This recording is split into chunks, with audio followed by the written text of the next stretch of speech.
Before we bounce, did you guys see this at the Warriors game last night? The NFC champion San Francisco 49ers, they were in the house, fresh off beating the Lions on Sunday. And then Draymond Green, he weighed in on, should we call it Brock Purdy slander?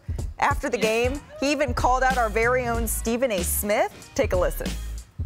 It's been a lot of Brock Purdy slander over the last couple years, and the way he showed up in that second half of that conference championship game. I saw something that Stephen A. said where he said if Brock Purdy shows up in the Super Bowl, that's it, no more question of Brock Purdy. And I know better than that, because he can show up in the Super Bowl, and if he start off the season bad, 4 bad games, they're going to be like, he's a game manager. So. Wow, does he have a point? Yeah. His point is exactly 100% on the money. 4 games, you don't need 4. If he shows up for 1 game, 2 bad games in a row, there'll be stuff. He's had great drives at the end of the last 2 playoff games. But his conclusion is no matter what happens now, it's what have you done for me lately as soon as we get around the corner. That's on the money. That's the world we live in. It is the world we live in. The world we live in. What have you done for us lately? Draymond, another assist for Draymond. I'm Kendrick Perkins, better known as Big Perk, and nothing gets past me. Freeze! Just when you thought it did get past me, there I am. I spy a problem. I spy it all. Carry the hell on.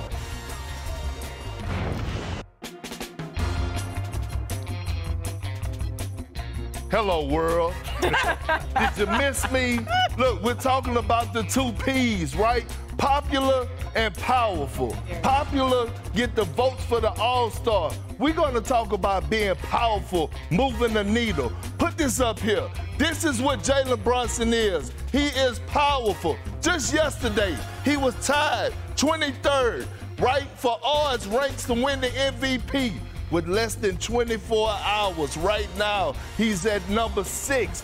That's what powerful people do. We don't care about the All-Star voting. We care about the MVP conversation. And look right here. I'm going to rock you to sleep, and I'm going to dot your eye. When you talk about a game changer and the game manager, look, you're not going to speed him up. The patience. Look how crafty he is. This is Claxton, a 7-footer, no matter. Give me the float game in the paint. It's not all cute and pretty, but he get it done. Check this out right here. Big boy work. I'm going to give you a little shoulder. Turn around. Textbook basketball. It don't have to be cute. It don't have to be flashy. Keep it simple. Best in the game right now at the guard position, over turnarounds, over both shoulders. Be powerful. Forget the popular. Powerful is in the MVP conversation. That's Jalen Brunson. I mean, Mr. Wilbon making a point there for the MVP conversation. What about the Knicks making their first finals run since '99? Is there there? Yeah. I mean, the case is, look, if they can get to, first of all, being in third is huge. Being in second is even better because, of course, you'd have home court advantage over the Bucks in such a series. Look, there's nothing that the Knicks can't do. The Julius Randle thing, just sort of hangs over the team. But when they play with the spirit they have in these couple of games without Randle, so if they can bridge that time that he's out, and I asked Jalen Brunson last week. We had a conversation, and I asked him about the Villanova connection and whether that conveys. And I thought he sort of understated it. Clearly, he loves it and loves playing with those guys. But don't tell me that their familiarity and confidence playing with one another didn't affect the way all 3 of them played collectively and individually last night. And I think their identity is established now. And the guys they're adding to this team, beyond the Villanova connection, but adding Achua, who was outstanding defensively, adding Anunoby, who has been better offensively than they could even dream about. I think the Knicks have an identity, and when you have that and everybody knows their roles, then you start adding pieces like that. Maybe, we talk about all their trade assets. We talk about all the things they could do. Are they waiting for another superstar? Do they even need one? Is Jalen Brunson, is this team, do they even need to sit on that war chest of draft picks and trade assets? And you know what? Look, let me say this. We talk about the Heat culture and a lot of great coaches around the league. This team right here, this organization give me family vibes.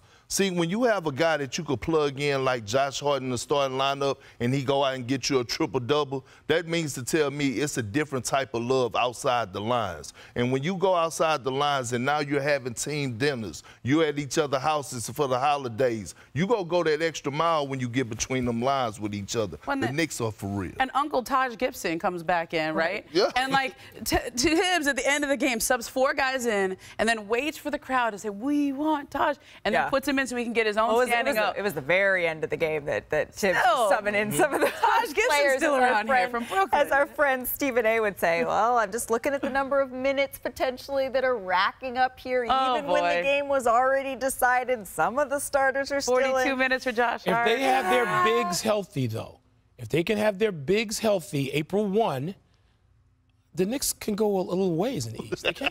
I don't know if the same thing can be said for the dynasty, the glamour team. That's the word I'm looking for in the Western Conference. NBA